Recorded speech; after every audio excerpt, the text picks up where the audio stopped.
Dalam sepekan terakhir musim durian tengah berlangsung di Palembang, Yogi, salah satu pedagang durian yang terletak di depan Pasar Sekip Ujung, mengatakan mampu meraih kenaikan omset sebesar 80% selama masa penjualan durian, ketimbang kondisi sebelum musim durian. Dalam sehari Yogi membawa durian lokal dari Lahat, dapat terjual sekitar 300 durian, yang dimana mendapatkan omset sebesar 7-8 juta. Jika dibandingkan pada tahun sebelumnya, dirinya mengaku mengalami peningkatan omset sebanyak 5%. Masuki musim durian di Palembang ini dalam sehari laku berapa ya, Kak? Kalau untuk hari ini ya, Kak, hari ini kita bawa dari Lahat 400 lebih, Kak. Baik.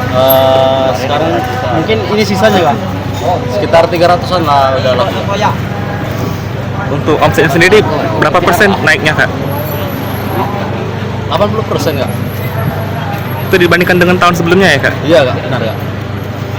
Durian sendiri dipatok berapa ya, Kak, harganya? Kalau harganya untuk di sini, Kak, 50 paling mahal, Kak.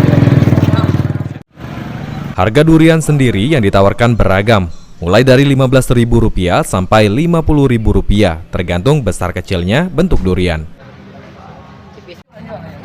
Hafidz Zainul, PAL TV.